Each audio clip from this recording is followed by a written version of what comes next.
देखते ही देखते एक हफ्ता भी गुजर गया। बारात से एक दिन पहले मुजम्मिल नमाज पढ़कर निकला। वो खिड़की में खड़ी थी मुरझाए हुए सुर्ख गुलाब की तरह। इस दिन इसकी आंखों में उदासी थी, खामोशी थी। इसकी आंखों में कोई इबारत नहीं थी जिसे मुजम्मिल पढ़ता, सिर्फ हिजर के संदेशे थे। मुजम्मिल ने एक नज़र देखा और चल दिया। वो मास्टर महमूद के दरवाजे के आगे से गुजर रहा था। एक आवाज़ ने इसके कदम रोक लिए। बेटा अंदर आ जाओ। मरियम बीबी ने अर्द गिर्द का जायजा लेते हुए मुख्तसर बात की और दरवाजे से अंदर हो गई। गिल्ली में कोई नहीं था। मुजम्मिल शश व पंज में मुब्तला था। लम्हा भर इसने सोचा, फिर वो भी दरवाजे से घर के अंदर चला गया। बैठो बेटा। मरियम बीबी ने ड्राइंग रूम में मुजम्मिल को बिठाया। मुजम्मिल झिझकते झिझकते बैठ गया। कल रात को माहम की बारात है। आज पिछले टाइम मेहमान आना शुरू हो जाएंगे। कुछ मेहमान रात के आ चुके हैं। उन्हें मैंने गांव वाली हवेली में ठहराया हुआ है। कल से तुम यहाँ नहीं आओगे। मरियम बीबी ने तफसील बताने के बाद फरमान जारी किया। क्यों? मुजम्मिल ने एतमाद से नजरें मिलाकर पूछा। इसलिए कि कल से वो खिड़की हमेशा हमेशा के लिए बंद हो जाएगी, मरियम बीबी ने सख्त लहजे में जवाब दिया। हाज़री में दीदार की शर्त नहीं होती। और मुजम्मिल ने मुअद्दब होकर कहा। अदब वाले हुक्म उदूली नहीं करते, मरियम बीबी ने करख्त लहजे में बताया। बेवफाई के अलावा सब हुक्म मानूंगा। मुजम्मिल ने आजिज़ी से अपनी बात की। वफा का दम भरने वाले महबूब को बदनाम नहीं करते, मरियम बीबी ने दांत पीसते हुए अपनी सुनाई। इसकी बदनामी ना हुई है ना होगी, ये मेरा वदा है। मुजम्मिल ने यकीन दिलाने की कोशिश की। कब तक यहाँ आते रहोगे? मरियम बीबी ने रूखे लहजे में पूछा। अब तो मैं यहाँ से जाना ही नहीं चाहता। सोच रहा हूँ यहीं शिफ्ट हो जाऊँ। मुजम्मिल ने लरसती आवाज़ में अपने दिल का हाल सुनाया। किस लिए? मरियम बीबी ने बिरहमी से कहा। ताका इस खिड़की को देखता रहूं। मुजम्मिल ने धीमी आवाज़ में अर्ज़ की। बंद खिड़की को देखने का फ़ायदा?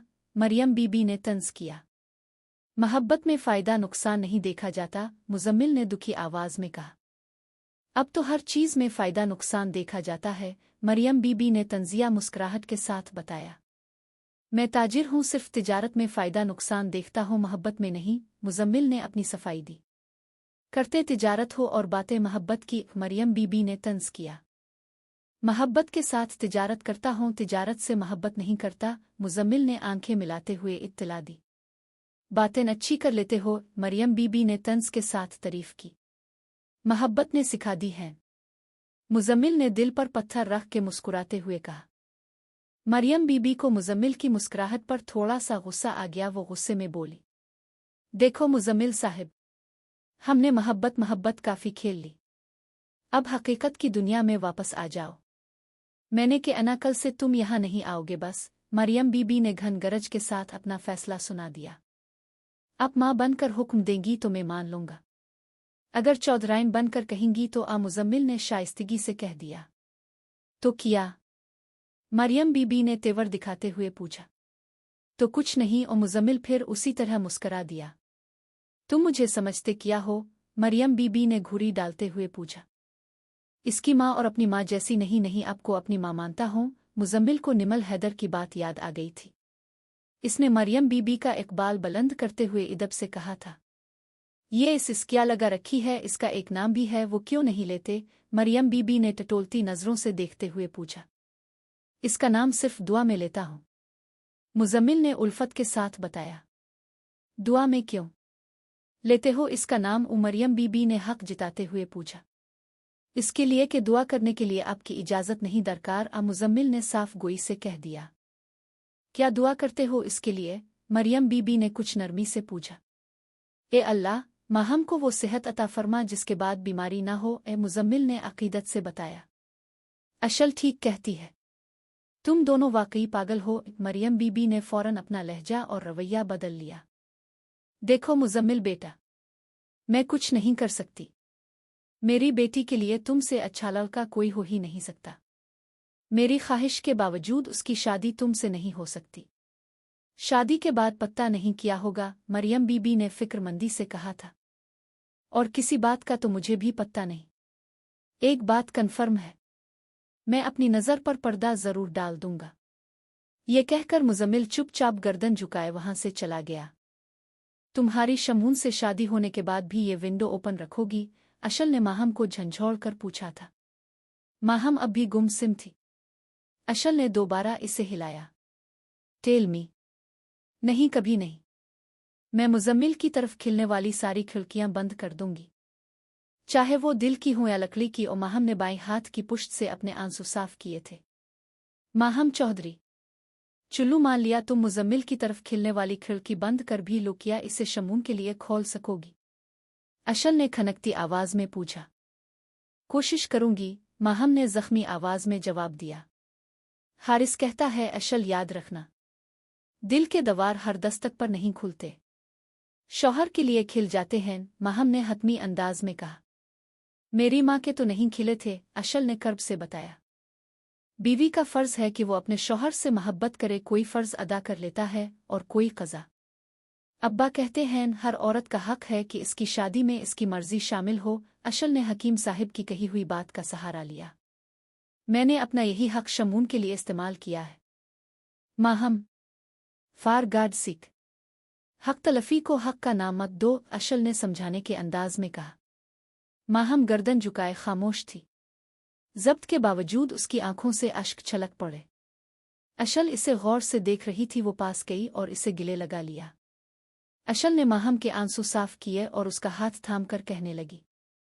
तुम्हें याद तो होगा इस बरसात जिस रात बड़ी तूफानी बारिश हुई थी। मेरी बर्थडे के एक दिन बाद मैंने सोचा सुबह वो नहीं आएगा। हर तरफ पानी ही पानी था, लाइट बंद थी। 3-4 घंटे बाद यूपीएस भी जवाब दे गया। मुझे नींद नहीं आ रही थी। अब्बा अपनी टॉर्च लिए मुझे देखने मेरे रूम में आए। मुझे देखा और कहने लगे, अब तक जाग रही हो? मैंने कहा, नींद नहीं आ रही।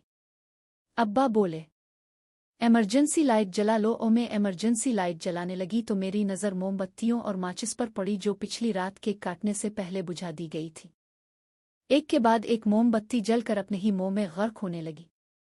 वो मोमबत्तियां फजर की अजान तक रोशनी करती रही। बारिश थम चुकी थी। अब्बा मस्जिद के लिए निकले तो मैंने आखिरी जलती हुई मोमबत्ती को छोड़ा और छत पर चली गई। छत पर ठंडी हवा चल रही थी। दूर नजदीक से मेंढकों की आवाजें आ रही थीं। अब्बा ने मस्जिद के सहने खड़े होकर अजान देना शुरू की और माहम बुत बनी अशल को देख रही थी, जैसे वो किसी और की दास्तान सुन रही हो। तुम अपनी विंडो में मास्टर साहिब की लालटेन लिए खड़ी थी। मैंने सोचा है ना बेवकूफ, उसके पास भी तो इमरजेंसी लाइट है, वो क्यों नहीं ऑन की इसने? फिर मेरी निगाहों ने तुम्हारी नजरों का ताकुब किया। फैक्ट्री के मोड़ से रोशनी की किरण नमूदार हुई। मुजम्मिल बेग था। गिल्ली में पिंडली पिंडली पानी था। इसके बाएं हाथ में इसके सलीपर और दाएं हाथ में मोबाइल की लाइट जल रही थी। वो पानी में से गुजरता हुआ तुम्हारी विंडो के नीचे और मस्जिद की सीढ़ियों के पास पहुंचा। मेरा ख्याल था वो तुम्हें गर्दन उठाकर देखेगा। मुजम्मिल ने मुझे गलत साबित कर दिया। तुम्हारी लालटेन फड़फड़ा रही थी, जिसकी तुम्हें कोई खबर नहीं थी। तुम मुजम्मिल को फोकस किए हुए थी। मुजम्मिल ने मस्जिद की पहली सीढ़ी पर कदम रखा ही था कि इसका पैर फिसल गया। तुम्हारे हाथ में फड़कती हुई लालटेन बुझ गई। तुमने तड़पते हुए बाएं हाथ से विंडो के राड को पकड़ा। इस वक्त तुम ऐसे तड़प उठी थी जैसे मछली पानी से बाहर तड़पती है। थैंक गॉड मुजम्मिल गिरने से बच गया था। वो मस्जिद में दाखिल हो गया। तुम बुझी हुई लालटेन हाथ में उठाए वहीं खड़ी रही। चंद मिनट बाद तुम उल्टे पांव पीछे हिट गई। मुजम्मिल के बाद 3-4 और नमाजी मस्जिद में दाखिल हुए। तुम फिर से विंडो के पास चली गई। जमात के बाद जब नमाजियों के बाहर निकलने का वक्त हुआ, तुम दोबारा उल्टे पांव 2 कदम पीछे हिट गई। तब भी बुझी हुई लालटेन तुम्हारे हाथ में ही थी। मुजम्मिल जब मस्जिद से निकला, इसने मुस्कुराते हुए तुम्हें एक नज़र देखा और गर्दन झुकाए गिल्ली में खड़े हुए पानी में से चलता हुआ फैक्ट्री के मोड़ तक चला गया। जैसे ही इसने मोड़ मोड़ा, तुम विंडो के साथ पड़ी हुई इस इजी चेयर पर बैठ गई। मैं तुम्हें छत से मुसलसल देख रही थी।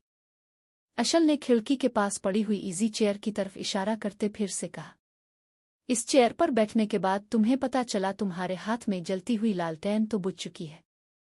तुमने लालटेन को हिला के देखा, इसमें मिट्टी का तेल खत्म हो चुका था। फिर भी इसकी बत्ती जलने से बच गई थी। मैं जब अपने रूम में आई तो सा मोमबत्तियों का ढेर एक जगह ही था।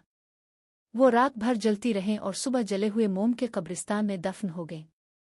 एक बात बताऊं, माहम चौधरी बीवी लालटेन की तरह होती है, जिसमें तारीफ का तेल डालों तो वो फिर से जल उठती है, जबकि महबूबा मोमबत्ती की तरह जो अपने ही मोम में जल जल कर मोम का ढेर बन जाती है। तुम भी मुजम्मिल बेग की मोहब्बत में अपने ही मोम में जल रही हो। तुम्हें मैंने तुम्हारी ही लो स्टोरी से एक सीन पूछो क्यों सुनाया। अशल ने माहम का हाथ थामते हुए सवालिया निगाहों से इसकी तरफ देखा। क्यों? माहम ने ऐसे कहा जैसे इसकी आवाज़ किसी गहरी खाई से आई हो। इसलिए कि मैं तुम्हें बता सकूं, जो कुछ मैंने इस दिन देखा वो दीवानगी की हद थी। माहम चौधरी, शमून जैसा एक ढूंढने जाओ तो लाखों मिलेंगे और तुम जैसी लाखों में से एक भी मिलना मुश्किल है। तुम शादी के बाद शमून के बच्चे जरूर पैदा करोगी, इसकी तरफ मोहब्बत की खिड़की कभी नहीं खोल सकोगी। ये मेरी प्रेडिकेशन है। कल तुम्हारी तेल मेहंदी है, मैं सोच रही हूँ पीले सूट की जगह मातमी लिबास पहनो, मुजम्मिल के साथ कोई तो हो जो तुम्हारी शादी का मातम मनाए। अशल ने माहम का हाथ छोड़ा और गुस्से से माहम के कमरे से चली गई। माहम रंजीदगी से गर्दन झुकाए वहीं बैठी रही। थोड़ी देर बाद उसने अपने नाजुक और सफ़ेद हाथों की तरफ देखते हुए खुद कलामी की। कल मेरी तेल मेहंदी है।